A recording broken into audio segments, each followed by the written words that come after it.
5. A equipe médica que Molly empregou ocupava 2 andares de um condo hack anônimo perto do antigo centro de Baltimore. O prédio era modular, como uma versão gigantesca do Chip Hotel, cada caixão com 40 metros de comprimento. Casey encontrou Molly quando ela emergiu de dentro de um deles, que trazia o logo elaboradamente trabalhado de um certo Gerald Sheen, dentista. Ela estava mancando. Ele disse que, se eu chutar qualquer coisa, a perna cai. Encontrei um colega seu, ele disse. Um moderno. É? Qual deles?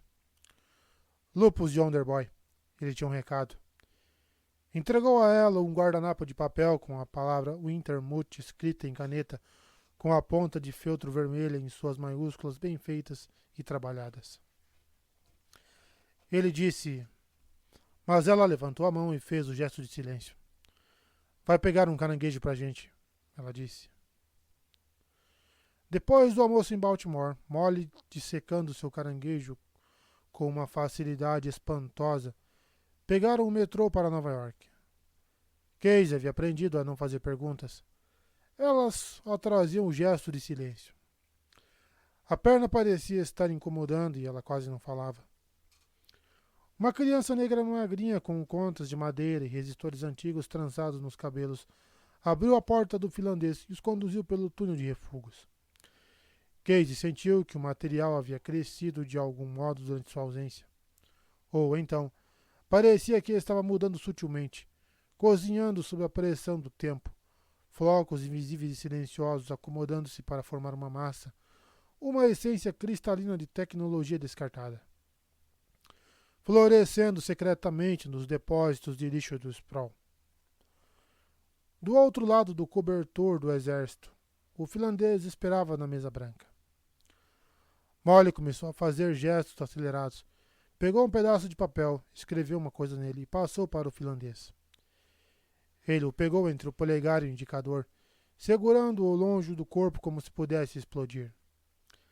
Ele fez um gesto que Casey não entendia e que traduzia uma mistura de impaciência e resignação mal-humorada. Levantou-se, espanando migalhas da frente de seu paletó de tweed surrado.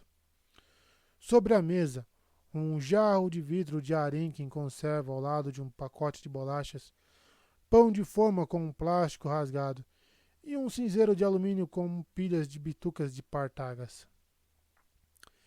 Espere, disse o finlandês, e saiu do aposento. Molly se sentou no lugar dele, projetou a lâmina de seu dedo indicador e espetou uma posta cinzenta de arenque. Casey ficou perambulando pelo aposento, passando os dedos pelos equipamentos de varredura nas colunas. 10 minutos e o finlandês voltou apressado, mostrando os dentes num sorriso amarelo largo. Ele fez que sim com a cabeça, levantou o polegar para Molly como sinal de tudo bem e fez um gesto para Casey ajudá-lo com o painel da porta. Enquanto Casey ajustava a borda de velcro, o finlandês retirou um pequeno console do bolso e começou a digitar uma sequência complexa. Meu amor, ele disse para Molly, guardando de novo o console. Você conseguiu. Na boa, eu sinto isso. Quer me dizer onde conseguiu isso?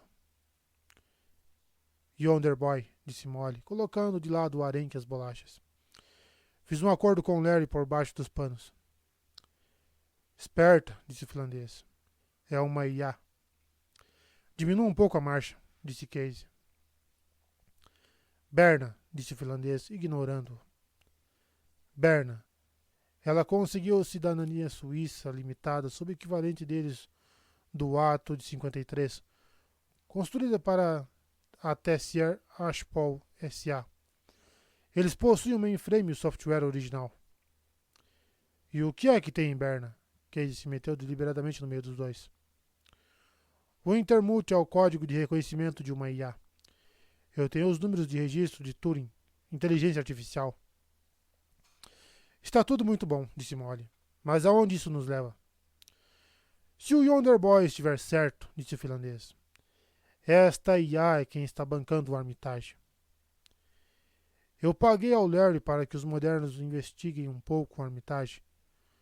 Molly virou-se para Casey e explicou. Eles têm umas linhas de comunicação bem bizarras. O trato era de que eles ganhariam minha grana se conseguissem responder a uma pergunta. Quem está mandando em Armitage? E você acha que é essa IA? Essas coisas não têm permissão para ter autonomia. Quem manda é essa corporação mãe. Essa Tesla, Tessier Ashpol, S.A., disse o finlandês. E tem uma historinha sobre eles para vocês. Querem ouvir? Ele se sentou e se curvou para a frente. Finlandês, disse Molly. Ele adora uma história. Esta aqui eu não contei a ninguém, começou o finlandês. O finlandês era um receptador, um traficante de artigos roubados, basicamente software. No decorrer de seu trabalho, ele às vezes entrava em contato com outros receptadores, alguns dos quais lidavam com os artigos mais tradicionais do ramo. Torneio que tinha que ser executado, meu. Metais preciosos, selos, moedas raras, joias, peles, quadros e outras obras de arte. A história que contou a Casey Molly começou com a história de outro homem, um homem que ele chamou de Smith. Smith também era receptador, mas em temporadas mais mornas trabalhava como marchand. Ele foi a primeira pessoa que o finlandês conheceu que havia virado silício. A expressão tinha um ar de coisa antiga para Casey. E os Microsofts que ele adquiria eram programas de história da arte e tabela de venda de galerias. Com meia dúzia de chips em seu novo soquete, o conhecimento que Smith tinha do comércio de arte era formidável, pelo menos pelos padrões de seus colegas. Mas Smith procurou o finlandês com um pedido de ajuda. Um pedido fraterno de um homem de negócios para outro. Ele queria uma investigação completa do clã Tessier Ashpol, disse. E isso tinha de ser executado de um modo que garantisse a impossibilidade de que a fonte algum dia fosse descoberta. Podia ser possível, o finlandês opinara, mas ele exigia uma explicação. Aquilo tinha cheiro, o finlandês disse para Casey. Cheiro de grana. E Smith estava tomando muito cuidado. Quase cuidado demais. Smith, pelo que ficou sabendo depois, tivera um fornecedor conhecido como Jimmy. Jimmy era um arrombador e outras coisas também, e tinha acabado de voltar de um ano em órbita trazendo consigo certos artefatos. A coisa mais incomum que Jimmy havia conseguido pegar na sua viagem pelo arquipélago foi uma cabeça, um busto intrincadamente trabalhado, cloazado sobre platina, recoberto de pérolas e lazurita. Suspirando, Smith colocou de lado seu microscópio de bolso e aconselhou Jimmy a derreter o objeto. Era contemporâneo e não uma antiguidade, e não tinha valor para o colecionador. Jimmy riu. A coisa era um terminal de computador, disse ele. Podia falar. E não era voz sintetizada, mas um belo arranjo de engrenagens e tubos miniaturizados de órgão. Era uma coisa barroca demais para alguém construir. Uma coisa perversa, pois chips de voz sintetizada saíam quase de graça. Smith plugou a cabeça em seu computador e ficou ouvindo a voz inumana melodiosa cantar as cifras da devolução de impostos do ano passado. A clientela de Smith incluía um bilionário de Tóquio, cuja paixão por autômatos mecânicos resvalava no fetichismo. Smith deu de ombros e mostrou a Jimmy as palmas de suas mãos viradas para cima, num gesto tão antigo quanto as lojas de penhores. Ele podia tentar, disse ele, mas duvidava que fosse conseguir muito dinheiro por isso. Quando Jimmy foi embora, deixando a cabeça, Smith começou a examiná-la cuidadosamente, descobrindo determinadas marcas registradas. Ele acabou conseguindo rastreá-las até uma improvável colaboração entre dois artesãos de Zurique, um especialista em esmaltagem de Paris, um joalheiro holandês e um designer de chips da Califórnia. Ela fora comissionada, ele descobriu, pela Tessier Ashpol, S.A. Smith começou a fazer ofertas preliminares ao colecionador de Tóquio, dando a entender que estava no rastro de alguma coisa digna de nota. E então, ele recebeu uma visita inesperada, que passou pelo labirinto de sua segurança como se ela não existisse. Um homem baixo, japonês, muitíssimo educado, que tinha todos os sinais de um assassino ninja cultivado em laboratório. Smith ficou sentado, muito quieto, olhando para os olhos castanhos tranquilos da morte, do outro lado de uma mesa de pau vietnamita polido. De modo gentil, quase como se pedisse desculpas, o assassino clonado explicou que era seu dever encontrar e devolver uma determinada obra de arte, um mecanismo de grande beleza, que havia sido levado da casa de seu mestre. O ninja que disse que havia chegado ao seu conhecimento o fato de que Smith poderia saber a localização desse objeto. Smith disse ao homem que não tinha vontade de morrer e entregou a cabeça. E quando seu visitante perguntou, ele esperava obter pela venda do objeto. Smith disse uma cifra bem menor do que o preço que pretendia fixar. O ninja sacou um chip de crédito e digitou para Smith essa quantidade, retirada de uma conta suíça numerada. E quem, perguntou o homem, lhe havia trazido aquela peça? Smith contou. Em poucos dias, Smith ficou sabendo da morte de Jimmy. Então foi aí que eu entrei, continuou o finlandês. Smith sabia que eu lidava com um bocado com a turma da Memory Lane. E é aí que você vai para uma busca na encolha que jamais será rastreada. Contratei um cowboy. Como era um intermediário, fiquei com a porcentagem. O Smith era cuidadoso. A gente tinha acabado de ter uma experiência comercial muito bizarra. E ele saiu por cima nessa, mas não acrescentou nada para ele. Quem havia pago com aquele dinheiro suíço? A Yakuza? De jeito nenhum. Eles têm um código muito rígido para situações como essa e matam o receptor sempre. Era alguma coisa freak? Smith achava que não. Negócios freak têm uma vibração, dá até para sentir o cheiro. Bom, eu mandei o meu cowboy pesquisar arquivos de notícias antigas até encontrarmos a Tessier Ashpol em litígio. O caso não era nada, mas descobrimos qual era a firma jurídica. Então ele quebrou o ICE do advogado e pegamos o endereço da família. Grande ajuda isso nos deu. Case ergueu as sobrancelhas. O Fuso em Freeside, disse o finlandês. Acabou que eles praticamente são donos daquilo tudo. O interessante foi a foto que conseguimos quando o cowboy fez uma busca de rotina nos arquivos de notícias e compilou um resumo. Empresa familiar. Estrutura corporativa. Supostamente, você pode comprar ações de uma SA, mas não se comercializa uma única ação da Tessier Ashpol no mercado aberto há mais de 100 anos. Olha só, tá parecendo umas empresas no Paraná. Em nenhum mercado, até onde sei. Você está vendo uma família orbital de primeira geração, muito discreta, muito excêntrica, dirigida como uma corporação. Nossa, igualzinho mesmo, hein? Muito dinheiro, muito avessa à mídia, muita clonagem. A lei orbital é muito mais leniente com relação à engenharia genética, certo? É difícil rastrear qual geração ou que combinação de gerações está mandando no pedaço num determinado momento. Como assim? Perguntou Molly. Eles têm seu próprio sistema criogênico. Mesmo sob a lei orbital, você está legalmente morto enquanto durar no congelamento. Parece que eles se revezam, embora ninguém tenha visto o pai fundador em mais de 30 anos. A mãe fundadora morreu num acidente de laboratório. Então, o que aconteceu com o seu receptador?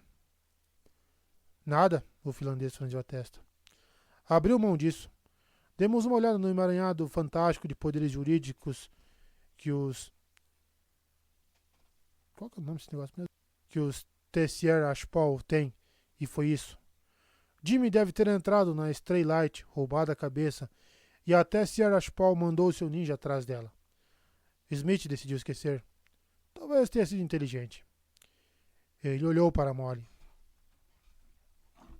A Vila Straylight, no alto do fuso, estritamente particular. Você acha que eles são donos desse ninja finlandês? Perguntou Molly. Smith achava. Claro, disse ela. O que será que aconteceu com esse ninja finlandês? Provavelmente foi congelado. Descongelam quando precisam. Ok, disse Casey. Descobrimos que a Armitage está recebendo seu dinheiro de uma IA chamada Wintermute. Onde isso nos leva? Até agora, a lugar nenhum, disse Molly. Mas você tem um trabalhinho extra agora. Ela tirou um papel dobrado do bolso e entregou para ele. Ele abriu. Coordenadas de grade e códigos de login. Quem é este? Armitage. É algum banco de dados dele, com prédios modernos. Negócio em separado. Onde ele está? Londres, disse Casey. Pode craquear, ela riu. Faça valer o seu pagamento, para variar. Casey esperou por um trem Trans-BAMA na plataforma lotada. Molly tinha voltado para o loft horas antes, o construto do Flatline em sua sacola verde, e Casey não parou de beber desde então. Era perturbador pensar no Flatline como um construto, uma fita ROM não customizável, replicando as habilidades de um morto, suas obsessões, suas reações automáticas. O trem chegou com um estrondo pela faixa de indução preta, fazendo com que uma chuva de brita caísse de rachaduras no teto do túnel. Casey foi arrastando os pés até a porta mais próxima e ficou olhando os outros passageiros durante a viagem. Uma dupla de cientistas cristãos, com cara de predadores, abria caminho devagar na direção de um trio de jovens técnicas de escritório que usavam vaginas holográficas estilizadas nos pulsos, um rosa úmido brilhando sob a luz fria. As técnicas lambiam seus lábios perfeitos, nervosas, e olhavam os cientistas cristãos de esguelha, por baixo de pálpebras metálicas quase fechadas. As garotas pareciam animais numa savana, altas e exóticas, balançando graciosa e inconscientemente com o movimento do trem, seus saltos altos como cascos polidos contra o metal cinza do piso do vagão. Antes que pudessem debandar, fugir dos missionários, o trem chegou à estação de Casey. Ele saiu e avistou um charuto holográfico branco suspenso contra a parede da estação. A palavra Freeside pulsando abaixo dele, em maiúsculas contorcidas que imitavam o japonês impresso. Ele atravessou a multidão e ficou embaixo do sinal, estudando a coisa. Para que esperar? Pulsava o sinal. Um fuso branco rombudo, ladeado e cravejado de grades e radiadores, docas, cúpulas. Ele já havia visto um anúncio ou outros parecidos milhares de vezes. Nunca lhe dissera nada. Com seu deck, pôde alcançar os bancos de dados de Freeside com a mesma facilidade com que podia ir a Atlanta. Viagens eram coisas da carne. Mas, agora, notava um pequeno símbolo do tamanho de uma moedinha, entremeado no canto inferior esquerdo no tecido de luz do anúncio. T.A. Voltou ao loft, perdido nas memórias do Flatline. Ele havia passado a maior parte do verão de seus 19 anos no Gentleman Loser, tomando cervejas caras e vendo os cowboys. Nessa época, ainda não havia sequer tocado num deck, mas sabia o que queria. Havia pelo menos mais outros 20 esperançosos assombrando o Loser naquele verão, cada qual na expectativa de se tornar ajudante de algum cowboy. Não havia outro jeito de aprender. Todos haviam ouvido falar de Pauley, o jockey caipira da periferia de Atlanta que sobrevivera à morte cerebral atrás de Black Ice, o gelo negro. Black Ice? O rádio peão, curta e grossa das ruas, a única que funcionava, não tinha muito a dizer a respeito de Pauley, além do fato de que ele havia feito o impossível. Foi grande, o outro Wanabe contou a Casey, pelo preço de uma cerveja. Mas quem sabe mesmo da história? Eu ouvi dizer que talvez tenha sido uma rede de folha de pagamento brasileira. De qualquer maneira, o cara estava morto, morte cerebral. A linha do eletro ficou plana. Casey olhava pelo bar lotado para um homem atarracado com a camiseta de mangas curtas, o tom de sua pele meio acinzentado. Garoto, o Flatline lhe diria, meses depois em Miami. Eu sou parecido com aqueles lagartos enormes, sabe? Eles tinham 2 cérebros grandes pra cacete, um na cabeça e o outro no osso da cauda, para manter as patas traseiras se movendo. É bater naquela coisa preta e o velho cérebro da cauda simplesmente faz você continuar seguindo em frente. A elite de cowboys do loser encarava Pauli com uma estranha ansiedade grupal, quase uma superstição. McCoy Pauli, o Lázaro do cyberespaço. E, no fim, o que matou foi seu coração.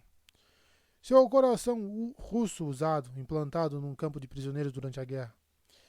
Ele se recusara a substituir a coisa, dizendo que precisava daquela batida particular para manter seu senso de timing. Casey ficou rodando nos dedos o papel que Molly lhe dera e subiu as escadas. Molly roncava na espuma sintética. Uma tala transparente ia do joelho dela até alguns milímetros abaixo de sua virilha. A pele sobre o micopore rígido salpicada de hematomas, preto alternando com tons de um amarelo feio. 8 dermas, cada um de um tamanho e cor diferente, seguiam numa linha reta descendo pelo seu pulso esquerdo. Uma unidade transdermal Akai estava ao lado dela, as pontas vermelhas finas conectadas a trodos de input debaixo da tala. Ele se virou para o tensor ao lado do Osaka. O círculo de luz para caía diretamente sobre o construto do flatline. Enfiou um ICE, conectou o construto e se plugou. Era exatamente a sensação de ter alguém lendo pelas suas costas.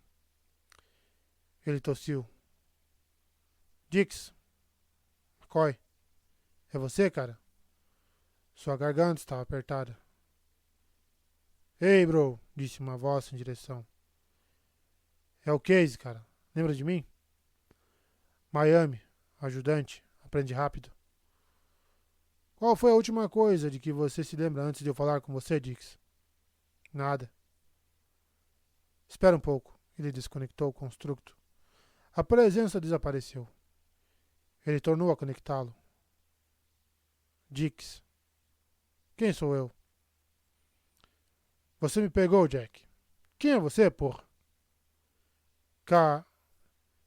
Seu camarada, seu parceiro. O que é que tá pegando, cara?